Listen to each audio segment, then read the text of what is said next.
Good afternoon, everyone, and welcome to the webinar, Evolving Strategies to Identify and Investigate Sex Trafficking. Today's program is presented by AEquitas and presented by Jane Anderson, Aliyah Azraya, and Carlos Lisboa.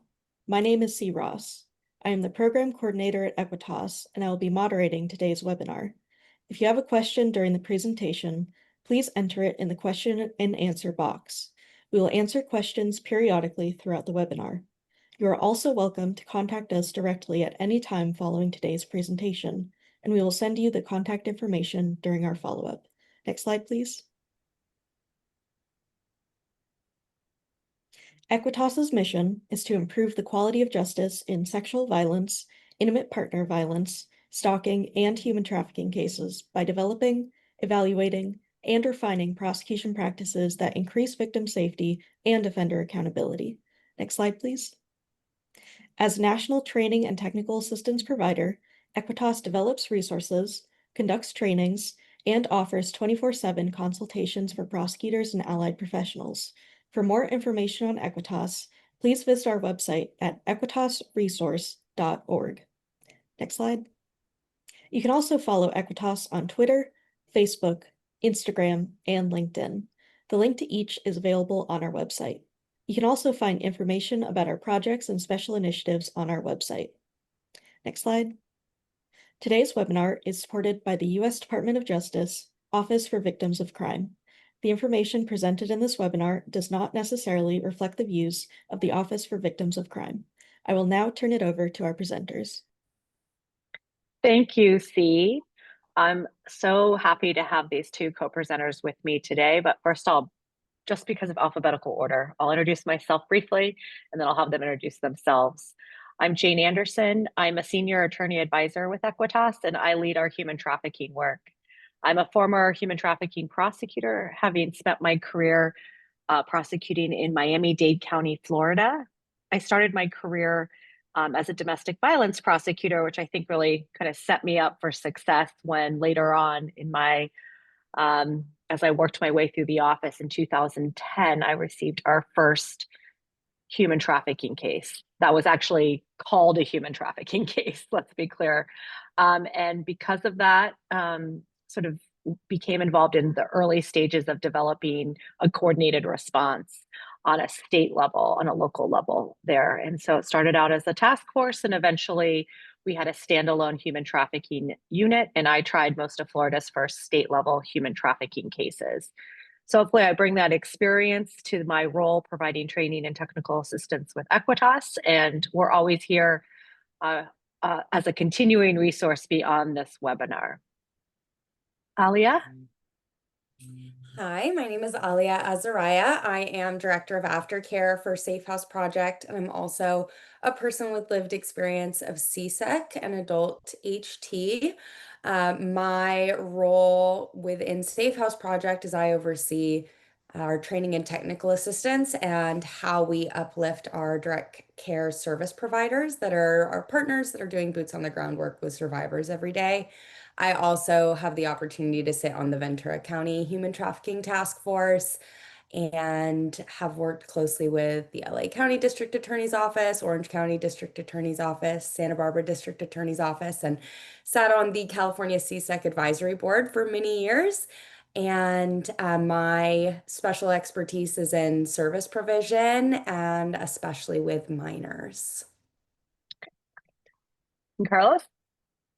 Good afternoon, everybody. My name is Carlos Lisboa. I am the operations supervisor for the Palm Beach County Human Trafficking Task Force here in West Palm Beach, Florida. I've been so since 2017 when the task force was formed. We started out as a rather small group, but have quickly grown to a very diverse, co-located group of individuals. We work locally with our federal partners, our local agencies, and we're all housed in the same facility. So we've learned a lot by doing things the right way and the wrong way, and we've grown from it. And that's what we're here to maybe talk about, some things that we can do different and kind of grow and make a better difference. Yeah. And I think that's what we're trying to the title kind of says it, is like the evolving responses, kind of see where we came from and where we are now, and maybe push folks to keep moving forward to make sure that we're, identifying and investigating sex trafficking proactively, but maybe less reliant on traditional undercover operations. And one of the ways that we can improve, disclosures is by prioritizing victim safety, emotional and physical autonomy, and privacy. And then the collaboration piece of it, so that when we are using sort of a more traditional format of an undercover operation, we're doing it in a way that is targeted, that's trauma informed, and also informed by those with lived experience.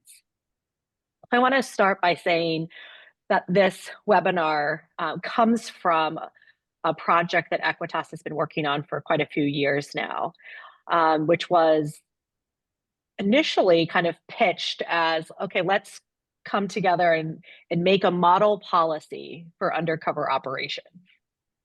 And when we kind of looked deeper into that idea, we thought, you know what, I don't think the field is really at a place where we would say there are best practices. And maybe the best practices or promising practices are actually looking beyond or outside of undercover operations. So with that in mind, AEquitas wanted to pull together some roundtables. So over the years, we have hosted 4 different roundtables. A couple of them were multidisciplinary, and then we had a law enforcement specific roundtable, and then we had a specific roundtable of those that had lived experience and expertise. And so through those 4 roundtables, we've kind of got to a point where we're able to say a couple of things that we want to share with you today through this webinar. And then eventually we're looking to publish a paper that would be a companion resource to what we're going to share today. So that's kind of the background of how we got here. And so now I want to start with the kind of idea of a timeline, with the TVPA in 2000 kind of being the middle ground, and then thinking about pre-TVPA and post-TVPA. So, and feel free to, put it in the chat, and I'm going to push this out to Alia and Carlos as well, which is, what did it look like before the TVPA? I mean, I don't know if we were adults working in pre-2000, but we might have like a hint of what was going on that, we learned from others. Yeah, I mean, if I had to jump in and say, I can't imagine TVPA, because it has brought so much, the three P's: prevention, prosecution, and protection. I can't imagine trying to do this job as a task force or an agency without that additional protection there for the victims. It's hard enough to do it just on a local level, right? Just trying to make all those pieces work here. But with having the support from, the federal government, which probably guides a lot of local policies and how we're going to do things locally also, and kind of paves the way for those changes, and maybe some of the advocates that were working in these fields, really trying to push this, what needs to be for HT or for human trafficking. I can't imagine pre. I mean, I think post is only going to get stronger and better. I think the way we're heading now with survivor informed conversations and having ideas of how things should look and be more successful for a task force group, I think it would only get stronger. But yeah, I mean, I think we are very lucky to have this in place in 2000, and to continue to be renewed, cycle after cycle. Yeah, I would just add that I'm definitely not old enough to have experienced what prosecution or investigations were like pre-TVPA. My own exploitation started just a couple years after that, which I still think the trickle down of the understanding was so slow that it was probably still really similar in those like early years. But from things that I've learned from other survivor leaders and people that have been in this field for so long, is it was very vice focused, right? Very vice focused, very much having young female officers on the street or picking someone up, very criminalization. And that criminalization was focused towards the people that were experiencing the victimization, as like what we referred to as prostitutes on the street. From my understanding, that's what things looked like pre-TVPA. Yeah. I mean, I don't think it was considered it was a victimless crime. It was like a community nuisance. Yes. And it was like clean up the streets, arrest our way out of like this nuisance. And it was not even viewed as potentially being victims, right? So I think we have come an amazingly far way since then. But it is kind of scary to look back. And of course, there's folks that are in the movement that have been in the movement forever that did experience that and have shared what that looked like and what that felt like. And most of them are still trying to probably clear their records from the aftermath of that experience. So, Yeah, well, like I think of a story that I heard from a long-term law enforcement officer who was talking about how when so much violence would be perpetuated against women who were on the street and who were experiencing trafficking, a lot of the time it was called like NHI, like no humans involved, right? Because of just where our mindset was regarding people experiencing exploitation at that time. yeah, absolutely. And I think post TVPA, Carlos, you mentioned it, just that we keep evolving, we keep getting better. And depending on where you are in the country, you might be further along the spectrum of evolution. I have the privilege of training around the country, and I see like some places are maybe a little bit further along the spectrum, but I also think we're moving in the right direction. And I acknowledge there's a comment about, there's still this over criminalization is still happening in certain places. And for sure, we want to acknowledge that as well. So, one of the things that I see as a big difference and is this sort of movement from with varying degrees of success or in different ways is like, what is a prostitution sting or that like vice operation? And then what is a human trafficking operation? And I think that's kind of where we're moving. And some people, I will say, I think have only just named it something different and are still doing the same thing. But this is what I think of as like a prostitution sting, a vice operation. And it begins with targeting ads of people that are online selling sex. This is, of course, there's different ways to do this, but just to make sure everyone's on the same page of like a very common way this is occurring. Targeting an individual who's selling sex, identifying those ads, and then setting up a meeting, either an in call or an out call with an undercover operation, and then some arrangement for the individual who's selling the sex to be alone with the undercover officer, and then for there to be this sort of conversation where the undercover officer wants to get that solicitation, those magic words of like sex for money. And then at some point there's this code or some sort of signal, and the takedown unit comes in, and there's this sort of detainment and this arrest of this individual. And I think that was sort of the end of it for a while. Maybe some follow-up information, but really that's what we're talking about. So this is one of the premises we started with when we did our roundtables, is like, what is the impact of this prostitution sting? What is the hope, and then what is the actual impact of it? And is it successful by any definition? I mean, if I could jump in, I mean, I have so many thoughts because when we first started HT in 2016, this was the playbook. This was it. This is how you got out there, and you, if I dare I say, that hero mindset, right? Like, I'm gonna go and I'm gonna rescue all these people, and everybody's gonna be so happy I did it.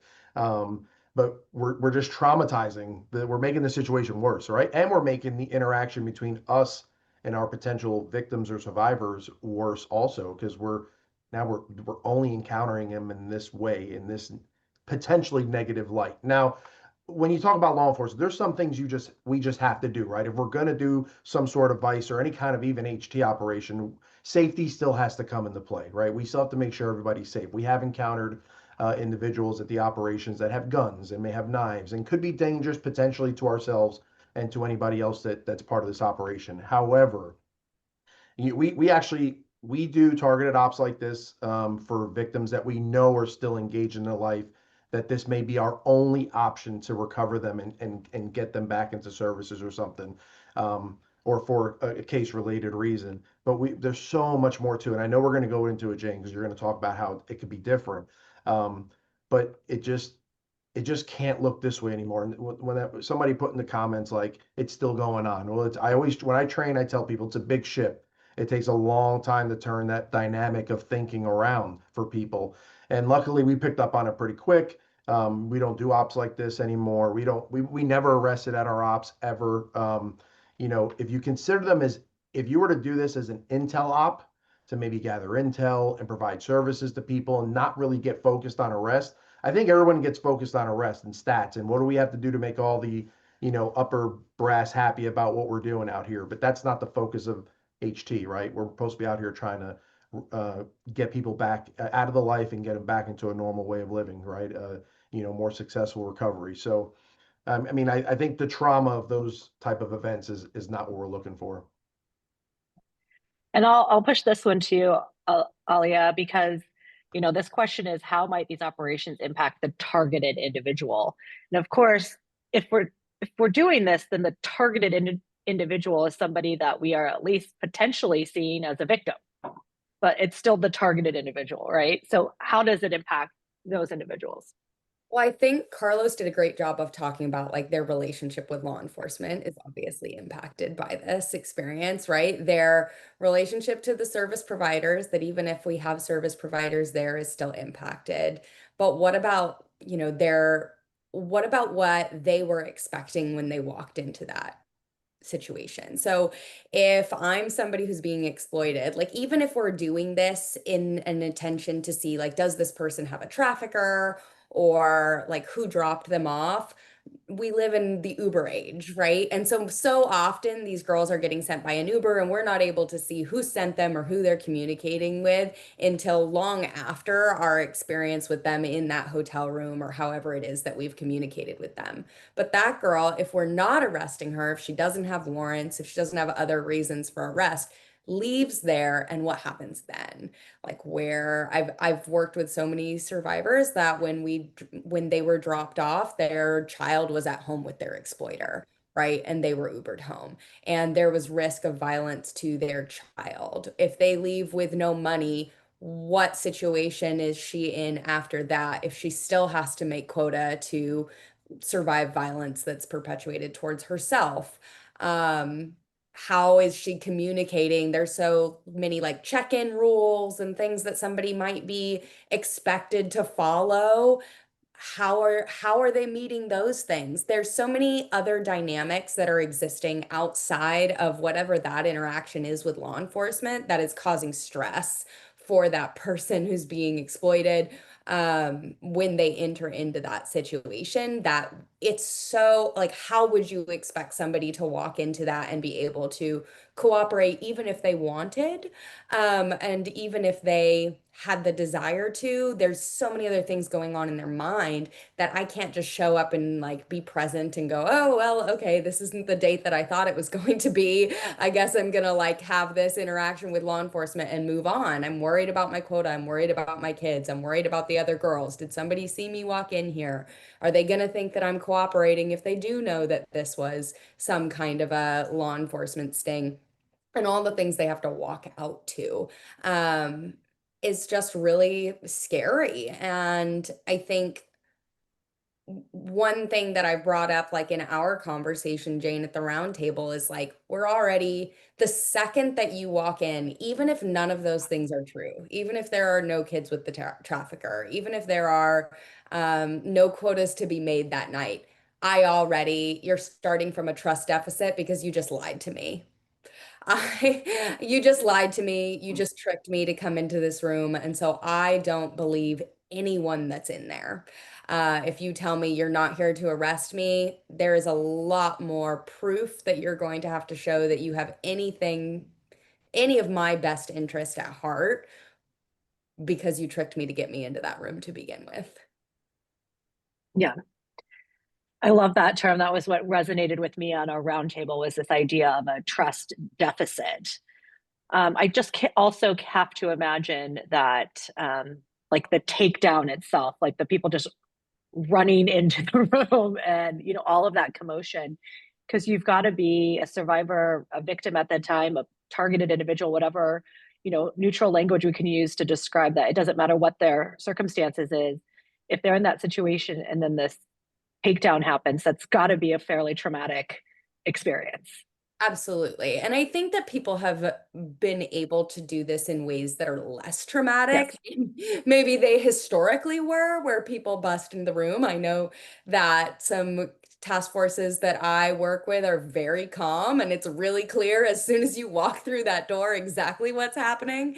And I think those kinds of things can be less traumatic, but the way that we used to do it, where it was wait till there was money in hand, and then all sorts of people come busting through the door, is absolutely traumatic. And has resulted in, I mean, I've been in operations that have had a lot of tears and a lot of anxiety. And even if I'm saying, or someone else, a victim service provider, is saying you're not being arrested, the trauma that that person just experienced from that shock and surprise is not allowing those words to resonate. Yep. So I think we agree that this sort of vice operation, the traditional style, is like has a lot of negative impacts, right? Potential victims are getting arrested. We're not doing a good job of identifying traffickers. Now law enforcement is seen as an enemy, even if they were probably before. Now even more so, you've got that trust deficit. So these are all, and then all the collateral consequences that you think of. I mean, as law enforcement, to hear that this operation is potentially making somebody who I view as a victim, or at least a high potential victim, to make it less safe for them. Like what I'm doing is making it less safe for them if they've got that child or they've got that quota, or they're going to be punished some way because of allowing this to be happening, right? Because you didn't vet well enough, right? So there's a punishment involved in that. So all of those collateral consequences as well. So just kind of putting that aside, and then let's switch to what we all want to hear is, okay, how can we do it better? What has changed? So what makes it a human trafficking operation rather than a vice operation? And like not just changing the name, I think we'll make that clear. So I want to give some guidance because many of you out there are involved in an ECM or Enhanced Collaborative Model Human Trafficking Task Force, like the ones that Carlos and Alia were talking about. But the ECM funding does not support efforts or operations that are counter to a victim-centered and trauma-informed approach. And then that goes on to talk about a couple of them, one of which is any operation that targets individuals engaged in commercial sex for arrest as a means of identifying victims of trafficking. So if you've got the ECM program, it's not even we don't do this, but you cannot use your funding for these operations if the target is for arresting our way out of it, which I think we've just talked about how ineffective that is. So such efforts may compromise victim safety by failing to properly screen for victimization and may result in the arrest of victims for trafficking. So this doesn't eliminate undercover operations as a tool. It just sort of eliminates the use of them as this like wide net that we can just put over everybody without any use of data or intel to make those determinations of like having a targeted operation, like both of you have mentioned, may be appropriate given circumstances. So Nathan from Maine is talking about the fact that they no longer criminalize the selling of sex. Only the buying of sex is criminal in Maine, so they can't really do these forms of stings anyway. So this is what some human trafficking operations still look like. And I'm just sort of calling out how they're still like following the same model and maybe with some differences.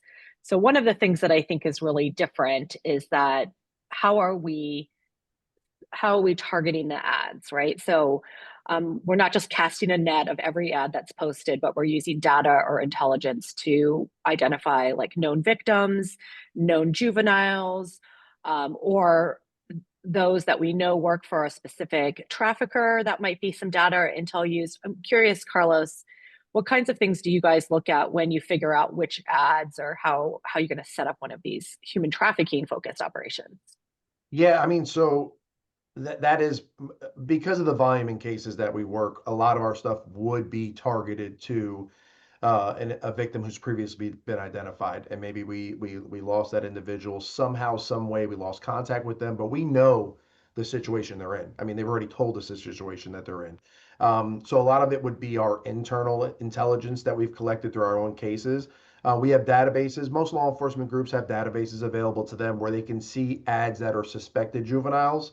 Um, and maybe I wouldn't say jumping right into an HT operation, but maybe focusing on those ads to start putting together your surveillance packages and see where these people are at. Where are they having the buyers come to? Where are they located in your county? Like, again, I would say the HT operation, vice, not vice, however you want to word it, would be my last attempt to try and work this violation.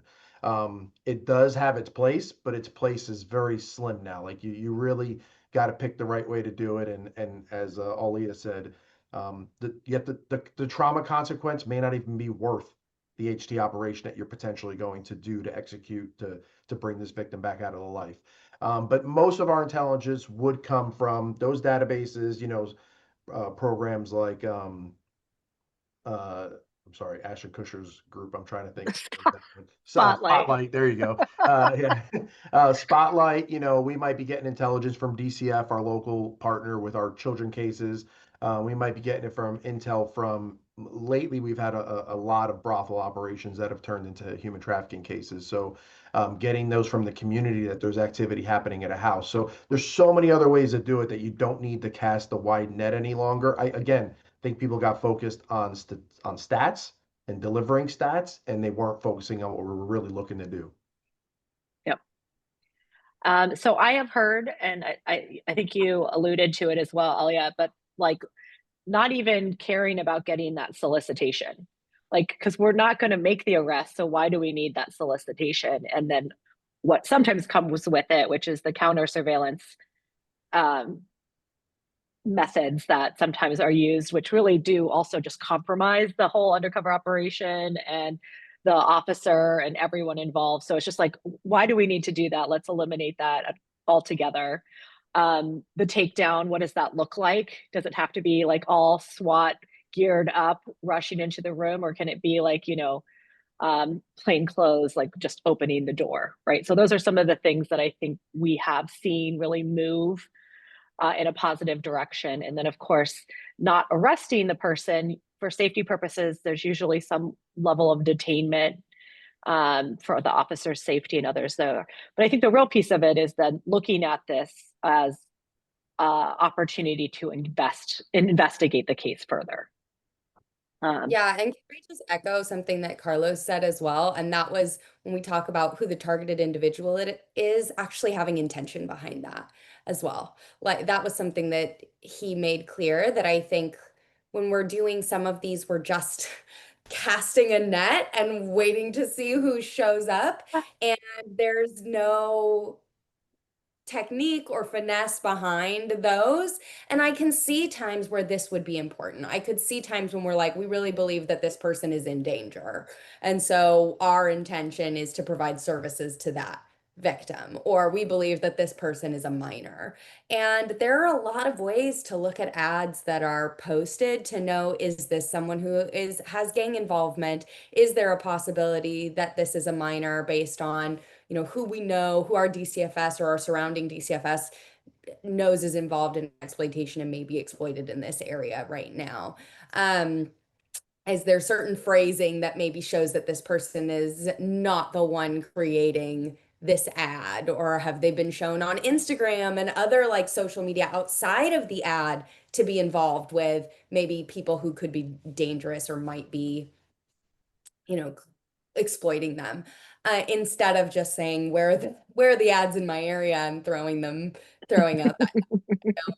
Still a lot, Yeah. even in areas where we're doing this, like not the scary takedown, having service providers present, even in areas where we're doing that, we're still oftentimes casting just like trying to get somebody in the room and get the phone and figure out after we have the phone, is there trafficking going on, and trying to build the case from there, which Yeah. the most helpful. Yeah, and I think that's exactly what it usually looks like. So I want to focus on two of the pieces that I think kind of make it like more of the trafficking, right? The trafficking operation, which is one is that recognition that the people that you're going to encounter are likely victims of trafficking, especially if you've done that targeted work. We're really thinking this is a victim we're going to be encountering. So how are we working with victim services? And that can, I'll have you both talk about some of the considerations about that. If they're on site, if they're on call, or if you're just making referrals, if you are on site, what might that look like?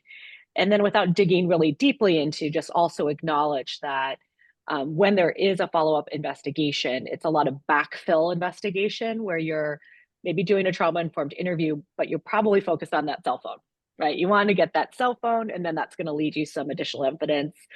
Some folks are really working to build the financial investigations in cases as well. We're seeing some positive movement in that direction. So those are some of the big key chunks of that follow-up investigation. But I want to talk about the victim service and like the operation planning on that piece of it, like who all is involved. Alia, it sounds like you have been involved in actual operations. Have you gone out with law enforcement and been a part of Yeah. these? And what's your take on all of that?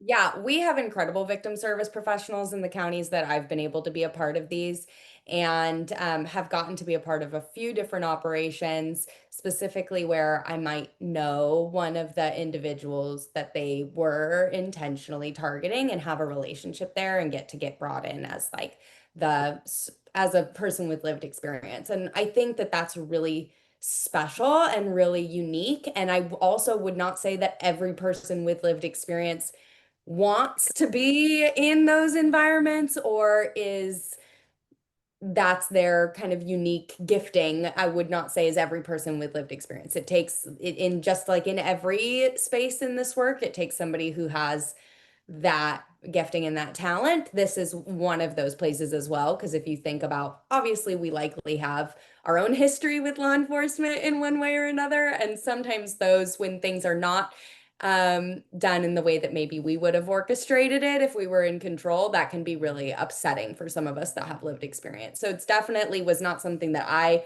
participated in until many years after stepping in this space, having really good relationships with the law enforcement that were involved. I don't know that this is something that I would do with law enforcement that I didn't know at all, who I didn't have any history with their team, because there could be a lot of miscommunication. But there is something special or there is something for many when you know like okay this person has been there as well when I'm able to say like hey girl this has happened to me it's okay you can trust this person especially if I have a prior relationship with that person which has happened at times but also to be totally transparent there are a lot of times that the person who's the targeted individual or the person who has experienced exploitation does not care at all that I have the same lived experience as them whatsoever. And my job in those situations is more to support the service providers and law enforcement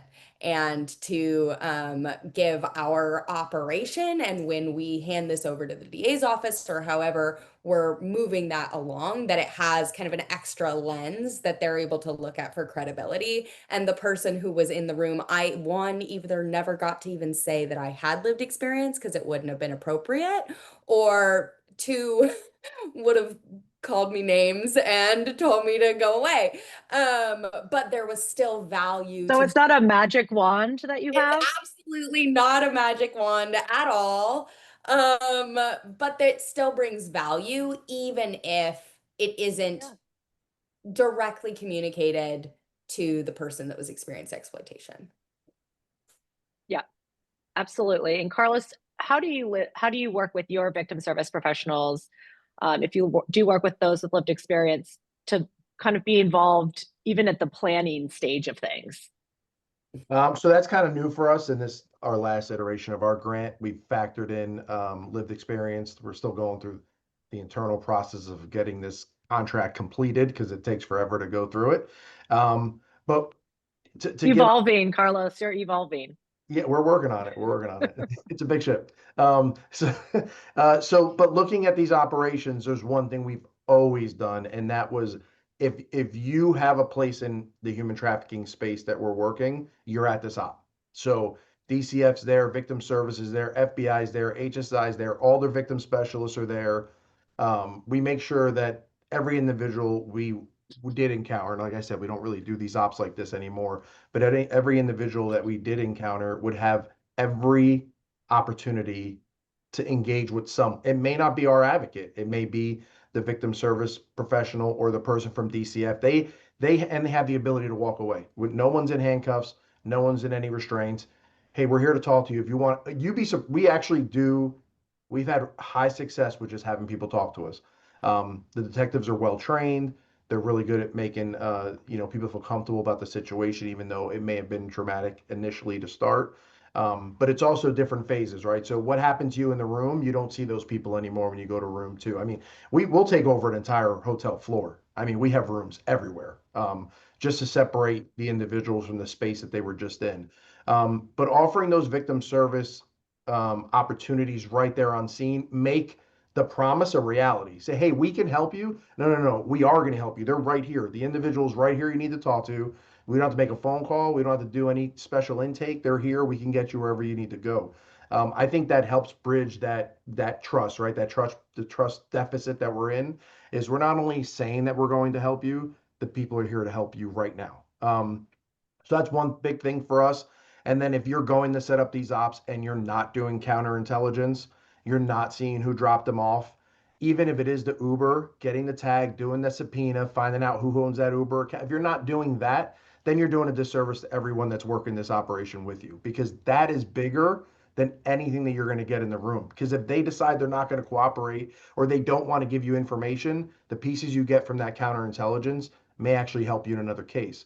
So it's just there's no rushing to it. Like people want to do these all the time. Oh, we'll do a quick op this weekend. No, there's no quick about these ops. They're put the work in the planning, and then make it successful for you and the survivors you're working with, because you're doing them a disservice if you're not putting the best foot forward. So it's a big operation. We're talking like we'll have like 30, 40 people at an op when we do these, um, just to make it as successful as we can.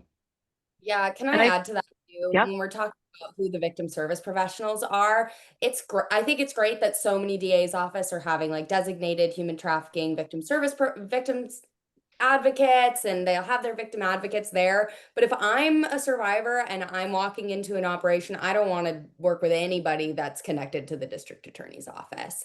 The only person that would make me feel comfortable, if I could even get to that point, would be somebody who is not related to them at all. So like a nonprofit victim service provider would be like the preferred. And not all states have this, but if you're in a state that has some kind of human trafficking advocate, human trafficking caseworker privilege in California, if you have met a certain training requirement, your conversation with that survivor is privileged. And so I'm able to have a conversation in private that they would need to prove, a judge would need to prove that my disclosing the things that that survivor said to me was in the benefit of the person who I was working with, not in the benefit of the case, but in the benefit of the person that I'm working with, and that it was of a greater benefit than our confidentiality in order to get me to say the things that that survivor disclosed to me. So if you have something like that, having a victim service provider who has that kind of privilege, and then allowing that privilege to be used by giving them a private room to have conversations in. The other thing I would say is like echoing what Carlos said about not just having like referrals, but having immediate resources. So if I say, okay, yes, I want to get out, how can you help me? That you have a place for me to go that night, that you have answers to my questions, and that you have truth for me. So if you can't take me and I have kids, I need to know that. Or if you're going to take my phone, tell me that.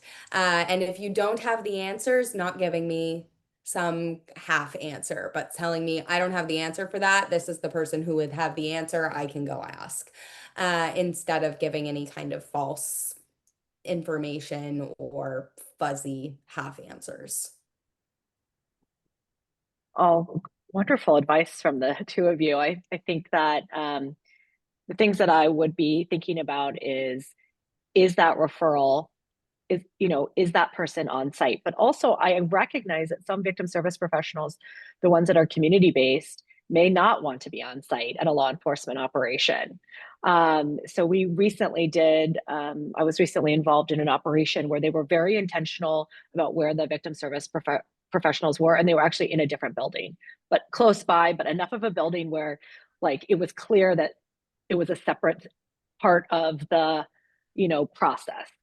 And then also thinking about, who are they going to talk to first? And I think there might be differences in opinion, but like, okay, is law enforcement going to try to interview them first and then just like turn them over to victim services? It's sort of like, okay, now we're done with you, here you go. Or is it, we're going to let you talk to these victim service folks first, and then if you want to talk to law enforcement, that's available to you to do as well. So I don't know if you have thoughts on that. You don't need to.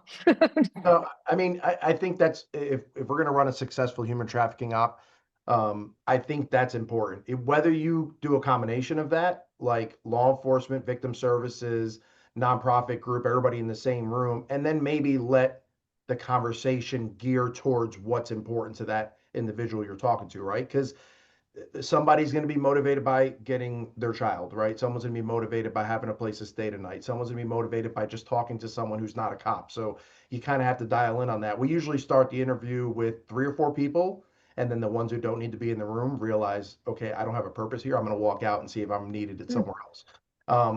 But one thing I didn't touch on is we usually have digital forensics on scene, and we have the ability to give cell phones. So we'll have cell phones at hand, ready to go. So in the event somebody needs a cell phone who doesn't have a phone, we can provide them with a phone so that we can reach out to them another time. We have business cards that look like nail salon cards, so we can give them a business card that it looks like a punch card for frequency of use at this nail salon, but at least now they have a way to call the number on there, and we kind of explain the decipher that this is how you do it, and it'll ring right to our victim advocates. So they're just different plain, using everything you have at your ability to make this individual comfortable to talk to you, and maybe even a follow-up. Most of our success isn't at the op. The success usually comes 3 weeks later when that person's in that spot and they're like, damn, let me see if these people could help. You know what I mean? And it just works that well, you know. Yeah. Okay, so I want to kind of move beyond even best, promising practices when it comes to these ops, and really think about, okay, first off, how can we make these operations as targeted and trauma informed as possible? That's step one. But then how do we even think beyond that? Identification strategies that aren't even related to our undercover operation. So this is what a lot of the purpose of our roundtables was, sort of acknowledging what we all just acknowledged, talking about that, and then kind of next step is, okay, how else are you guys identifying cases? Because I feel like some people in the field think we're trying to take away a tool, a really successful tool, and they're like, well, what are you replacing that tool with? And unfortunately, we didn't come up with like a ready-made tool of like, just do exactly this instead, and here's the list and the checklist and step 1, 2, and 3. But we did find about 3 different buckets of strategies that folks were using with success around the country, and they fell into things not as exciting as like knocking down doors, as building trusted relationships with your partners. And Carlos, that was the 4th P, partnership. I think I don't even remember the first 3, but I remember the 4th P was partnership too: prosecution, prevention, protection. I think they added that one later. Anyway, so building trust relationships, we're going to take a couple slides to kind of think about what that looks like and what outcomes could look like. Cross-training, maybe interagency or within different agencies, and how that can help identify cases. And then how can we maybe design operations that are not targeting the person selling sex, but targeting the actual trafficker. And Maeve wants you to share the cards. I'm working on it. Okay, perfect. I'm gonna put my email out there for anybody that wants it, and then I'm gonna try and get one, and I can put it up to the camera so you guys can see it. Yeah, and then if you email it to me too, I'll send it to whoever's on the. Perfect. Okay, so building trusted relationships. So kind of thinking about, and this is maybe an exercise you do with your task force, or just thinking within your community, who all might be sort of interacting with potential victims or for at-risk victims, who else is doing that? So I think building trusted relationships with those with lived experience and with survivors is a big piece that people are start evolving towards. Victim services, legal services, medical folks. I'm curious about in the chat if anyone has like a really interesting partnership that you've built that has been successful. And then organizations that intersect with vulnerable individuals. So that could be um, I'm thinking about like homeless shelters, rehab centers. Um, we've definitely had cases of people in probation and parole that have done that, working at a local high school. Yeah, Can I share a couple of cool things that I've yeah. seen? I would say I'm in Ventura County, and we have really great cross collaboration and partnership. We're an ECM task force and have, I think, everyone at the table. And one thing that we have done to broaden that table and ensure that it's not just service providers, it's not just people who have lived experience who are working in the field, but that also those trusted relationships extend to people who have been exploited, who are actively receiving services. Is this last year, our task force hosted like a survivor family day, where juvenile survivors were able to come with their victim service providers, where adult survivors and their families of sex and labor who were somehow connected to a service provider were able to come to a day that was just about like face painting and horses and meeting the people of the task force, having different kinds of interactions with law enforcement. They had a big SWAT truck there, and all the kids got to put, the uniform on, and just a different interaction that was specific to people who were either high risk or had experienced trafficking and were being served by these service providers. And there was no surprise that law enforcement was going to be there. They fed them great food, and it was just a really special kind of new type of interaction that was very targeted and spent a lot of time planning to ensure that there was some trusted relationships with the affected people as well that were being built. And another thing that I think is really cool is Orange County in California, they have like a survivor advisory board for their task force that has many people. It's not just a couple people that are with lived experience that are feeding into how this task force does things, how their victim service providers, their law enforcement, their district attorney's office does things. It's 15, 20 different people with varying ethnic backgrounds, various exploitation backgrounds, various genders that are feeding into how they operate and how they build relationships and who gets a seat at the table. And I think that both of those things have gone a long way in building these relationships. And it's sometimes hard to see like the direct impact of what you're doing, right? You're sowing seeds when you're doing that. You're changing the narrative of who law enforcement in your community is, right? And you're trying to basically rewrite some of those, and as bad reputations can spread, maybe good reputations can also spread of like, hey, they actually have a team that knows what they're doing, and this team can and help. And then a friend has a daughter that has a cousin that's experiencing something, and it's like you get those referrals. They come in because of the hard work and long-term efforts you're putting in there. And I especially for Yeah, our youth, I think especially for our yeah. youth survivors that were there, who are the ones that we tend to see more cycles of exploitation after they've had one law enforcement contact. We tend to see that they'll have more and more for a certain period of time. That was really, it really changed kind of, I think, what their future interactions with law enforcement are going to look Mm-hmm. like. Absolutely. Got someone, Kelly, in the chat talking about partnering with their missing persons folks. So identifying high risk missing persons, typically juveniles, working with NCMEC and doing sort of the targeted identification of folks through those partnerships. I think when we started in Miami, some of our first cases came through when we started training the missing persons unit about like just a couple of questions to ask at a recovery, like, just a little bit there, and you'd get a lot of information about what's been going on while they were missing. And we got a couple of cases through that. Local hospitals invite us to train. I love that. Residency grad trainings. We would get referrals from other folks that probably identified um, as like consensual sex workers, but they would tell us if they knew of somebody that was experiencing a lot of violence or if somebody was very young. So I think that's like a missing piece, but we would get referrals through those channels as well. And so, I think those are all really great examples of how to build those trusted relationships and seeing how they go through that. And now it's high percentage of campers. Oh, wow.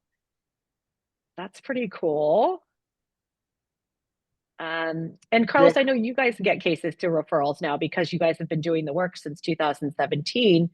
I'm guessing 8 years on, you're getting sort of results from those relationships too, if you want to make it that way. yeah, and I always want every time we go to a meeting since day one, I always said it's about relationships, right? And if everybody in your community says you need to talk to these guys, they're the ones to talk to, they're going to treat you right. It's just like an AC or a mechanic, right? If I need my car worked on, I'm going to go to the one that everybody keeps telling me to go to that mechanic because I could trust him, right? I don't know him, but everybody's telling me I could trust him, so I'm gonna go to him. So we're the mechanics, right? We're the ones that we want everybody referring them to our business because we're the ones that are going to do it the right way. Um, when you talk about the outreach, yeah, if you don't have some sort of coalition or some sort of group in your community that's out there helping you with outreach and helping you make community engagements, try to get something going. Law enforcement can't do it by themselves. I just left our quarterly meeting. There was 36 people in that room that were all tied to our HT program some way, somehow. Like there's no way I can do that all myself. I think our local coalition trained over 40,000 people last year or something like that. I can't do that. There's no way I could possibly do that. So you have to build these relationships, and then you will see that the more you're trusted, the more they know you care about victims, the more those referrals are going to come in. We have one group that they call them pop-up centers, right? And they just offer free laundry. Come show up at the laundromat. We will do your laundry for free, no strings attached. And we're here in case you want help. That's it. They're working on a pop-up shower trailer where you could just come, show up, take a shower, get your clothes clean. And if you want to talk to us, great. Have a cup of coffee, have a pastry or something. If you don't want to talk about being trafficked, that's fine too. We're just here as a service. And I think our law enforcement team has made ourselves that exact same way. Hey, we're here to help. If you want to talk to us, that's great. If you don't, we're here still. Just let us know when you're ready to talk to us, and we'll respect the fact that you're not ready to talk to us right now. So, Jane, I'll send you this business card. These are what our nail salon cards look like. They just literally have no idea that it's us. And then the zeros underlined so that if you call the number and click on that zero, it walks you through some options to get to our advocates. But other things you don't think about. You do these hotel ops or you do these HT operations, and you engage all these potential victims, and you don't make any arrests. They go back out and they're trying to find a way to engage with you. But do they have a way to call you from? What if they get arrested? Do they have a way to call you from jail? Can they call their advocates? And if they do, is that call being recorded? So we had to go and set that up too. You can call our advocates from our jail, and none of those calls are recorded. They're all confidential. So we have the ability. It's setting those little things up because that's going to be the point that they want to talk. Like, okay, I'm done being victimized. I'm done being exploited. I'm ready to have a conversation, but I don't even know if I could talk on this phone, right? So little things, setting up those little trust things. It's not just trust within the community. It's building those trust relationships with the victims every time you encounter them, right? Do what you say and say what you're going to do, right? And be honest about it and be transparent. And I think it's really worked for us, that it's not just community relationships. It's every relationship that you encounter. Yeah, absolutely. And I love that you keyed on to that, like demonstrating trustworthiness. Worked with a member of our Survivor Advisor Council. She was part of the roundtable as well, Nikki Bell. And I was training with her once, and I had this slide of like building trust and rapport. And there were all these bullet points. And she said to me, Jane, like, you don't need anything on that slide. How do you build trust? You be trustworthy. Be trustworthy. And I just love that so much. And we know that we're going to encounter potential victims and they're not going to be ready. So that I've never heard of anyone doing that with the jail phone calls. That's brilliant. Because that confidential relationship that Alia is talking about the community-based advocates that have that confidential relationship, that is so key. And I know for law enforcement and prosecutors, it's kind of a scary place because we are inundated all the time about our responsibilities for like discovery and turning everything over and all of that. So when we know like somebody's not telling us everything, it can be an uncomfortable place to be. But that's, that's where the comfort is for the victims who may eventually want to, take advantage of the resource that Carlos and his team are, and thinking about, even for law enforcement, to think about yourselves as a resource that somebody can come and can take advantage of when they're ready. Like, and that's kind of hard too, to just kind of step back and be like, I'm a resource for you when you're ready. I'm not going to like force you into this at this point, right? So Aaron Worsing says, Carlos, can you speak to the number of years the Palm Beach Task Force has been actively working on these things to build trust? To reiterate that it takes time and attention. Okay, Yeah. Aaron Worsing. Yeah, I left a meeting before this, and somebody was trying to say that, we're trying to build this platform to make it easier for individuals in the HT space so they don't have to rely on relationships. And I said, but that's almost impossible because everything we do is based on relation. You can't automate relationships. And we have been at this since day one, when we were first formed. It's all about relationship building. Now, once you build that relationship, we back it up with protocols and MOUs so that that agency and anybody else that takes that place understands what our group is about and how we operate and what we're going to do. But it's all about building relationships and trust. And you have to be available. I say that to people all the time. My phone, you could call anytime, any hour. I'm going to pick up the phone. I'm going to get back to you. I'm not just oh yeah, give me a call, and I'm not that person. So the fact that I'm able to make myself endlessly available to people builds that trust also, because the fact that they made that phone call and I did answer and I did what I said I was going to do. There's no way to write that down. You can't put that in you can't just say we will be trustworthy, right? You have to be trustworthy. You have to be. And Yeah. it takes a long time to build those relationships. And I think we've done such a good job that even if I were to leave tomorrow, I think those relationships will still stand because we built them so strong with a foundation of protocols.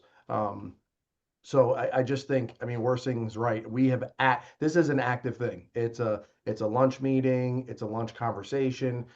Last week we invited our victim service partner here for breakfast, just so we could have a roundtable discussion about some things that we needed to talk through task force wise.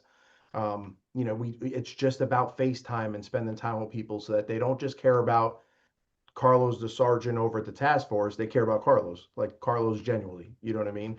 And I care about them because I know more about them and who they are and what they're about. So you really have to invest time in that. It is 100% an investment in time. Yeah, there's no shortcuts. No, there's no shortcuts. Yep. So I just wanted to put out, I think you guys both gave really great examples, but we've seen a lot of states now legislate vacatur law, expungement law, some version of criminal record relief for victims of trafficking, and it all looks very different. If you want to know about your states, AEquitas is a good example. We can do some state-specific research for you. But with that, there are also now going to be attorneys that are working with survivors that might be working on issues like that. So this would be an example of an attorney is working with a survivor who's seeking to have their record vacated. The survivor discloses to their attorney that their trafficker is still actively trafficking others. The attorney encourages the survivor to share information with trusted law enforcement. And then that law enforcement initiates an offender-focused investigation based on the fact that they know this trafficker is still actively trafficking others. So I would ask you, do you know in your communities attorneys that are taking on these types of cases? Are they working for your legal aid organizations? Are there law schools where this is now a clinic that the law school is hosting? And are those relationships that you have identified and built? Because while some of the cases may only be historical in nature, we know that traffickers are not just stopping trafficking once, with one survivor. So this is an opportunity. And so that's an example of how that trusted referral might come to you because you've built that relationship with the attorney or the attorneys that are working in that field. So working with your bar association. I hate to say it, but it's kind of a hot topic. Like, people want to be a part of this anti-trafficking efforts. And so trying to figure out, okay, how can we sort of leverage the fact that folks want to be involved in some level. And there are a lot of survivors where this is a priority for them and they need legal assistance to get it done effectively. And so how can we make sure we're sharing that? And Brent, you're saying, yeah, like inviting them to share, offering the option of speaking instead of actively encouraging. I think that's a good point of like, what does that conversation sound like when you're in that role as this attorney or a victim service provider? And I think one of the options is just to say things like, hey, listen, I work with these law enforcement officers. I've worked with them for years.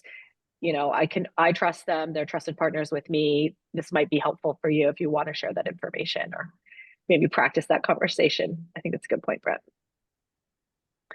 Okay, so the next bucket that we want to talk about is cross-training. And obviously this is in that Venn diagram with your building relationships.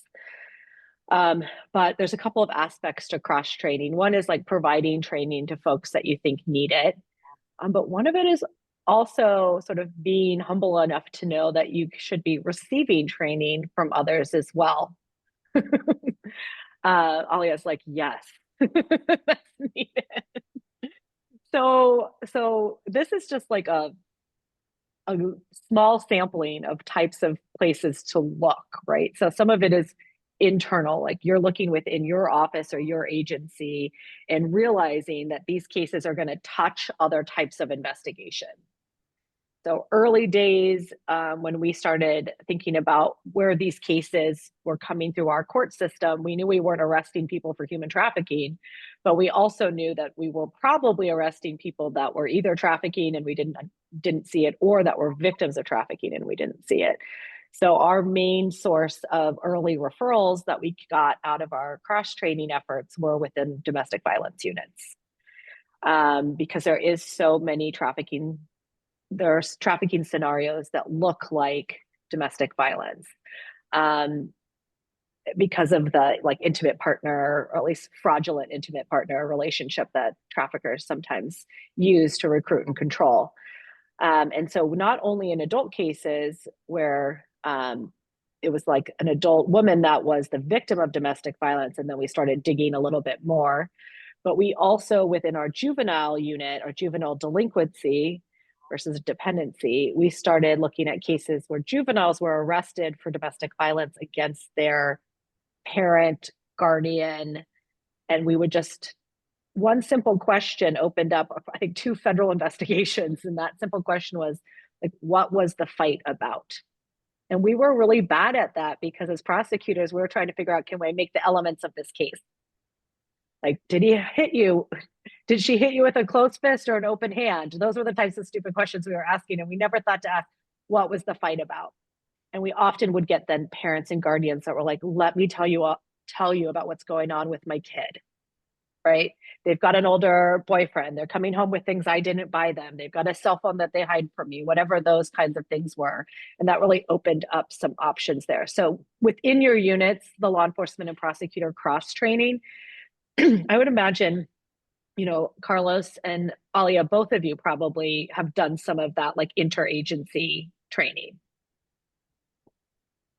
Yeah, we have the ability to train, to send out training material to all, we were 1,600 sworn, to all 1,600 sworn officers on just a portal. So we created human trafficking training for them that they had to do, and they were all mad at me because I had to make them take a test at the end of the training instead of just watching it. So we were able to push that out through our internal portal. We've done lineup trainings. It's a demand because you have 4 different shifts at 4 different days and weekends and everything. But we've done lineup trainings. And then we continue to it's every phone call is an education, right? So every time someone calls from the road and they're calling you about a case, you take that moment to like, well, hey, did you ever consider this? And it's always an opportunity to train on something different. But we also, our task force will train school board police, other agencies need their yearly training or whatever. FAU, all the colleges in the area, we've done a ton of them. But those are a little bit different because we could be very specific about law enforcement in those conversations as opposed to trying to train law enforcement in a big community type setting. There's more things I could train just one-on-one with law enforcement. Um, so yeah, I think we do that quite often here, but it's important because what better way to have them do things the way you want them to do than teach them the way you want it done. So be the ones that are doing that training so you can get it done the way you need it. Yeah, I think there's nothing that signals trustworthiness more than humility. Mhm. Right. And so when I hear from somebody, they're reaching out to me either to get training from me or saying, hey, do you know somebody who trains on this topic or has information about this? And I see that they're seeking those things. I instantly feel like, okay, this is maybe they don't have it all together, but this is a department or this is an agency whose commitment is serving survivors and combating human trafficking in the best way possible, even if they're not at that right now. And that speaks volumes. And I think it's true for all of us. I've definitely benefited from law enforcement trainings where I've been able to sit in and understand, like, okay, this is how they hear information. This is how these guys receive information, and learn from incredible law enforcement officers in the way that they're training each other. And so that I can be helpful the next time that I have that kind of cross training opportunity, or understanding, even just like as a victim service provider and as a survivor, understanding the criminal justice system from arrest through to prosecution, so that I'm representing information correctly and I'm representing that to the survivors that I'm working with correctly, because I'm not making promises that I can't keep, but things just from a lack of knowledge of understanding how the system works, how prosecution works. So those kinds of trainings, cultural trainings, we have a large um, community of people who are like indigenous Mexican that live in my area, and having some trainings from culturally specific service providers has been really, really helpful for me, even as a person with lived experience. Like, not thinking that our own experience, whether that is prosecutorial or therapeutic or law enforcement, is comprehensive, because it's just not. Like, I'm never going to understand the experience of somebody who had like an international trafficking experience. And so being able to understand from those cultural providers, what are the differences between what this demographic of person is experiencing when they're experiencing exploitation, all of these things are extremely helpful. Yeah, and as a prosecutor, that recently came up because we have to show force, fraud, and coercion, and the definition includes this sort of phraseology of like the tactics of the offender have to have been like severe enough for this person in this background and this circumstance. So we have to know those circumstances and backgrounds to prove our case. Um, so that kind of cultural lens to be able to say, okay, this tactic of the trafficker was effective because this person comes from this background, and that's an element of the crime that I need to prove. So I love that you're pointing that out. I also want to say I don't think prosecutors are maybe the epitome of like humility and seeking out training, but I don't think it's like part of our culture. Like, we graduated law school and we're like, our aunt asked us to do her will, and we're like, we can do it. Like, we don't know how to do that, but like, I think there's a cultural piece here as far as like, are we seeking out training, or do we just think we're giving it all the time? Right. So I think about when I started working on trafficking, I had no idea about the child welfare system in Florida. I mean, I knew I existed, I knew I was a mandatory reporter, but like, I really didn't know the process. And I didn't know if I was in delinquency court, dependency court was like over there, and I didn't know anything about it. And so when we started looking at the trafficking and realizing we wanted to divert a lot of the juveniles from a delinquency program into a dependency program, I really needed to just sit down and learn what all of that looked like. And then it also gave me the opportunity to do the training back in identifying cases through those systems. And so having these conversations, I think, with our state agencies that we sometimes know their acronyms, but do we actually know the scope of their responsibility or what their job is? Like, for example, and I know this is about sex trafficking, but these strategies, they work for labor trafficking too. And I'm thinking just about like the Department of Labor and just knowing that their goal is not like law enforcement. Their goal is compliance in a lot of ways, a lot of times. And so that just means that we're coming at the same situation, maybe with different viewpoints. And it's good to know that if we're going to work in partnership with one another. So just that cross training on what are our roles and responsibilities, what is the scope of that, what kind of what kind of documentation exists within a Department of Labor file that could be helpful for you. I think code enforcement, a lot of folks probably partner with code enforcement for various reasons. Your educational systems, we know we've gotten nationally, there's quite a few examples of referrals that have come through teachers and school administrators once they've been trained on what to look for. I also think within the court system itself, whether you're working in a jurisdiction that's got like a specialized courts, maybe a drug court or a mental health court, even a veterans court. I know of cases that have been identified through probation because it's probation's job to do the sentencing recommendations to the court. And they often are the ones sitting down with victims, or they're looking at them as defendants, but they're like asking those in-depth questions that nobody else in the system has ever asked them.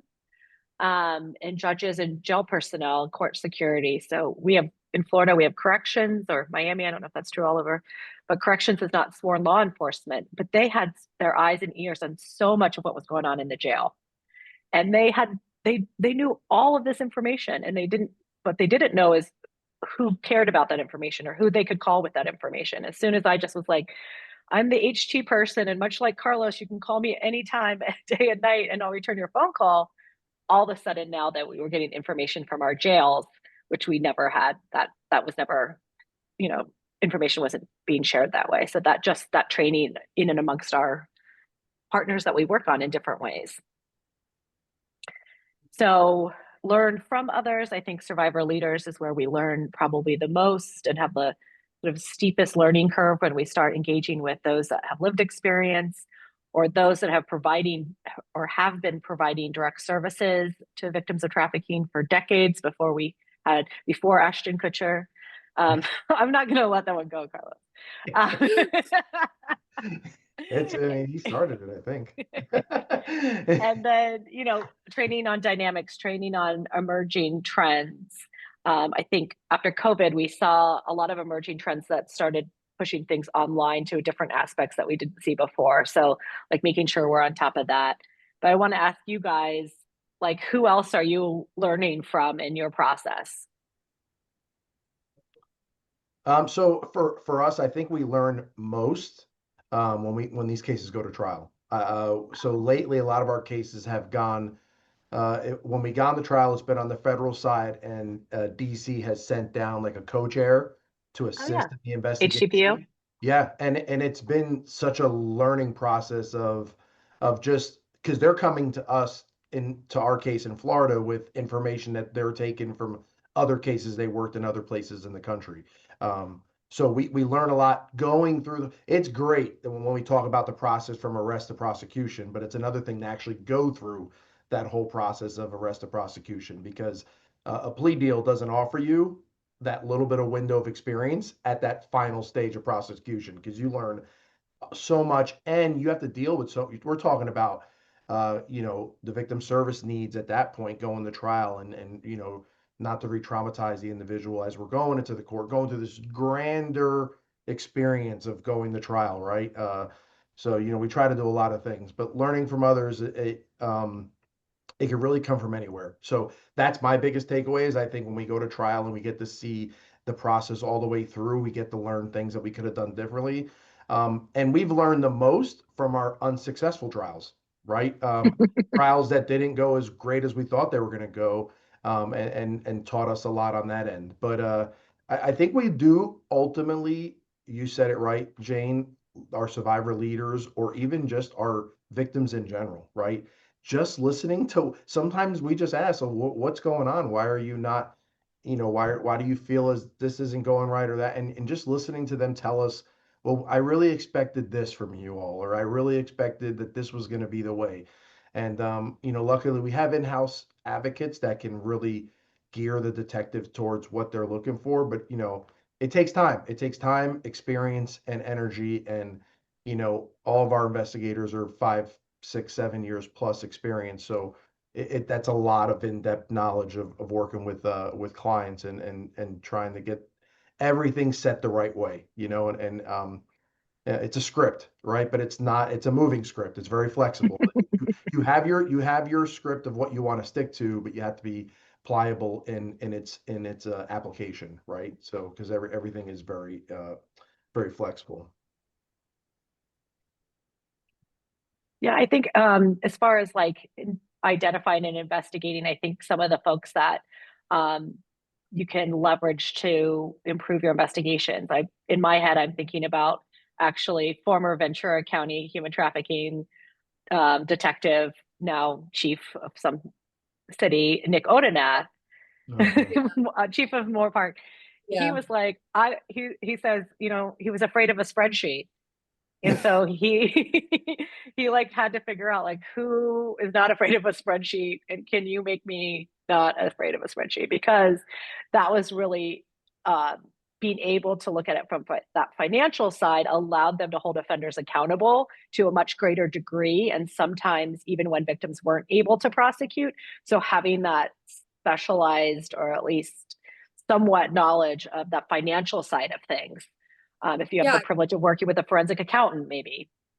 Can I also say, like, leveraging that kind of influence to bring other people in? So, Sergeant Odenath, or now I guess Chief Odenath, right, was one of the first people when I stepped into this work, being from this county, that I touched base with, who then plugged me in to all of these victim service providers, all of the task force, and using that like space of trust that had already built to bring in other people who would be good voices at that table. Yep. Excellent. We'll have to let Nick know we were shouting him out today. So this is just an example, and it comes from an amalgamation of things that were shared during our roundtables. And this was a human trafficking prosecutor recognizing that they had a drug court in their jurisdiction and said, okay, well, maybe we'll just do some informal training with the folks that are involved in drug court. And so there's an assigned prosecutor, an assigned public defender, then there's judge, and there's court personnel. And after that training, a public defender reaches out to the human trafficking prosecutor and says, hey, I think one of the clients I'm representing actually may be a victim of trafficking now that I've kind of seen what this might look like. So that's a referral for trafficking. And then additionally, the judge was like, oh, maybe we should share the information of where the drug court participants are actually getting referred to treatment, because we know that those rehab centers and AA meetings are also places where traffickers go and try to prey upon those vulnerable folks. And so maybe those are other people that now can get more outreach. And so you're continuing to build on that outreach that will eventually sort of probably lead to referrals. So just another example of how that cross training might play out. And then I want to kind of the third bucket of proactive um, approaches to identifying and investigating trafficking is this piece of like targeting sex traffickers. And so it kind of falls into two buckets, one of which is identifying and investigating known traffickers. When I started working with law enforcement on Miami Beach, they were really frustrated with the state attorney's office because for decades we were not charging traffickers. And at that time, it was like pimps. And there were known pimps in Miami Beach that all the cops knew. These guys would be waving to the cops on the town, and the cops were kind of like pissed off about this, right? And so I said, okay, well, let's bring me your files, let's figure it out, and let's come up with a plan. I also think we don't use enough our other investigative strategies that we use in other cases when we're going after the bad guys, right? What do? We build cases around, we cultivate confidential informants. We think about referrals. We look at historical incidents. We do some open source intelligence. We try to figure out what that looks like. Many of you have probably heard, because I talk about it all the time, the Victor Rax case, which is a case out of Utah, and it was built around a proactive, intentional plan to build confidential informants within a community they knew was high risk. And then that's how a case was built, completely through that sort of almost more of a narcotics approach or traditional. And then the other piece is, how do we design operations that are going to be targeting sex traffickers? So this could look like an undercover operation where we know there's a known trafficker. We know that trafficker is currently exploiting victims. But instead of going after the victim piece of it, can we build something that targets the trafficker? And I think there's been success from this, was shared with me from the Santa Clara ECM. Josh Singleton and their crew were really trying to figure out, how can we design these undercover operations to target the sex traffickers? And they've had some success from that. And again, looking at the financials, looking at the digital, engaging in some of more traditional, just investigative things that we do all the time. This is an example that I've got, which is, I think I just kind of previewed it for you, but it was like this idea of just having bi-weekly case briefings. I know a lot of places that have instituted something like this. It's sort of informal, like, but we talk about our cases, we talk about our investigations, and together, collectively, people with different minds, like including sometimes victim service folks and those with lived experience, can kind of just brainstorm about, like, how do we move this case forward? We're kind of stuck. This investigation is stuck. It's not ready for an arrest, but we're just not there yet. And then at this briefing, an investigator says, hey, there's this one person, like, there's this trafficker. I just haven't been able to do it. Okay, let's collectively figure out what we could do, pull the old cases, review the old cases. In this case, the situation I'm thinking about, they were able to identify, not just from the criminal record, but from polling the files, like who this trafficker was with at different traffic stops, at different like arrests for domestic battery, at all of these different cases. And they began to identify historical victims that were actually willing to talk to law enforcement now that they were no longer being actively trafficked.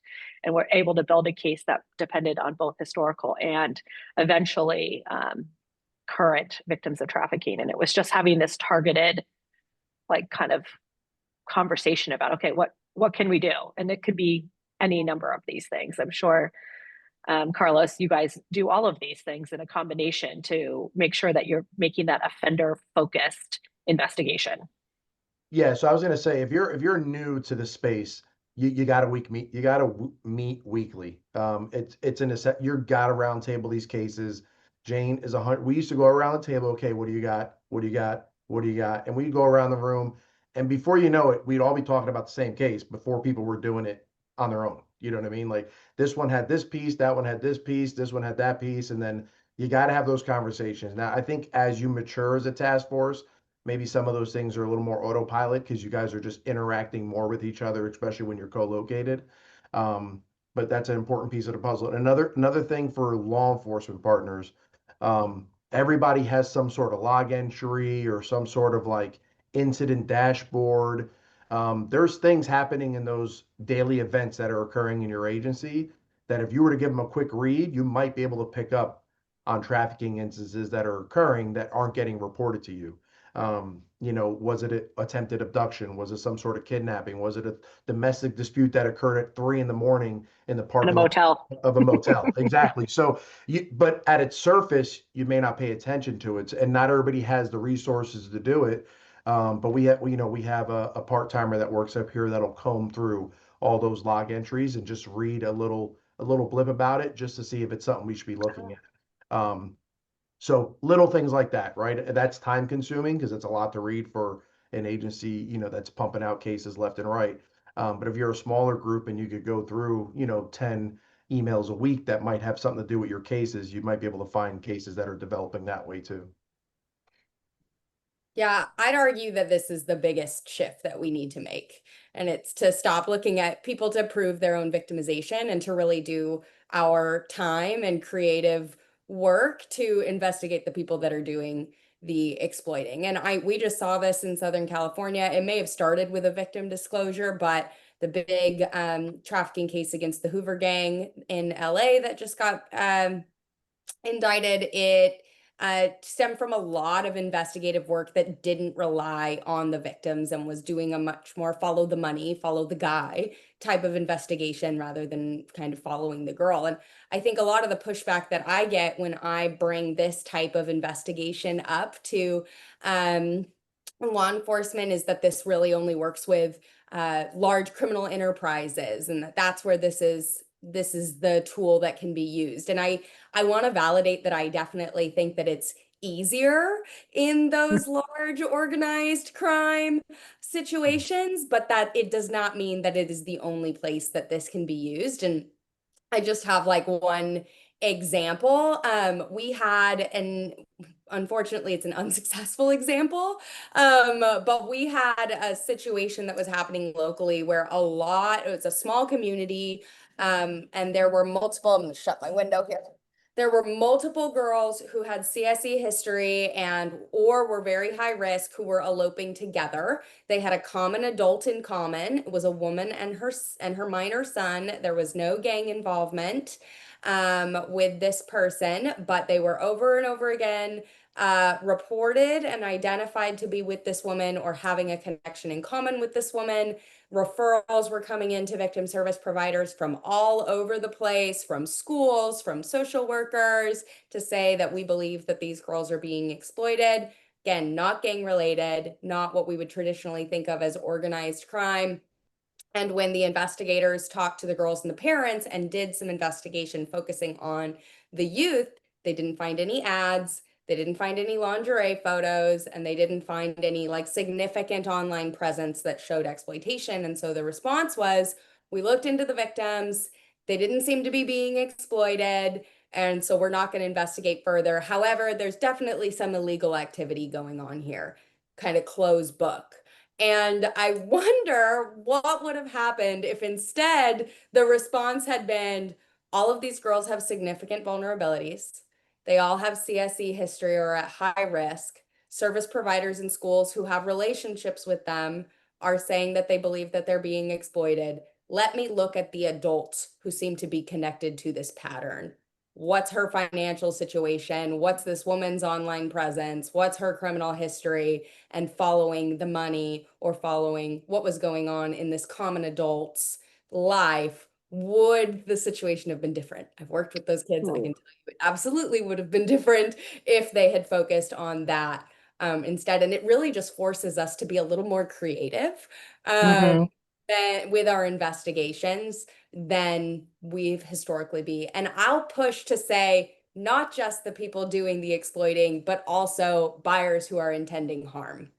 I think if we really want to be doing this well and we really want to be building trust with people who are experiencing exploitations, asking them, have there been buyers that you believe want to cause harm and that's why they're making connections with you, and targeting those people is a big leap that we need to start taking, not just, of course, to build trust with the survivors, but because historically these are the people that the most harm and violence have been perpetuated against.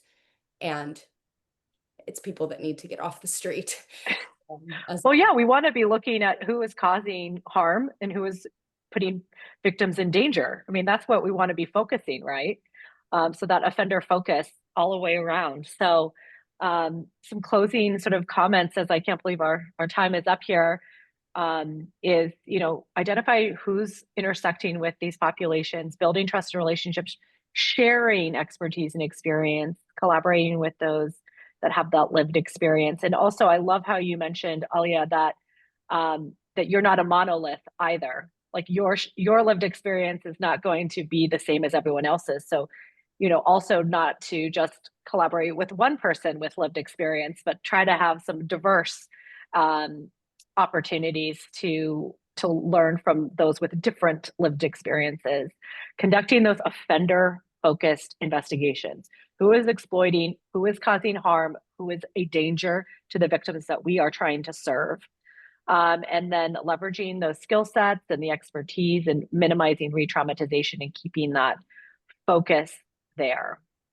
So as I close up, hopefully you all got some ideas of thinking of proactive approaches that are beyond the typical undercover operation.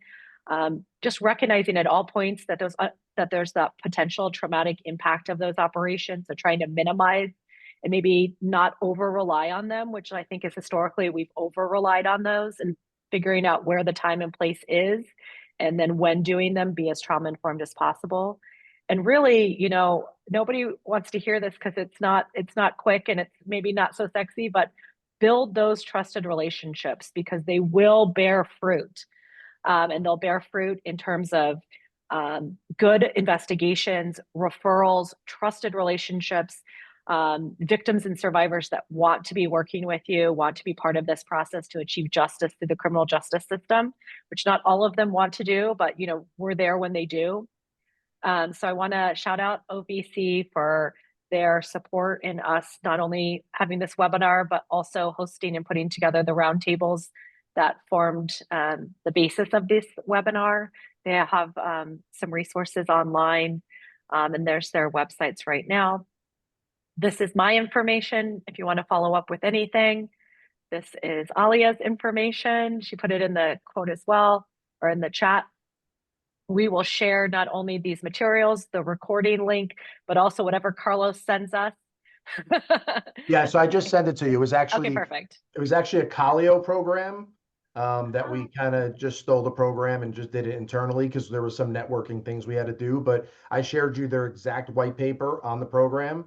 And if anybody wants to reach out to me, I'll help you figure it out. Love it. I think I also want to follow up on that jail phone call thing. Yeah, absolutely. So we'll share what we learned from Carlos on that as a follow-up too. So thank you all for the work you're doing, for your passion and interest in moving the field forward and continuing to evolve to improve not only how we sort of hold offenders accountable, but also how we support the victims through this process. So thanks everyone. Thank you all.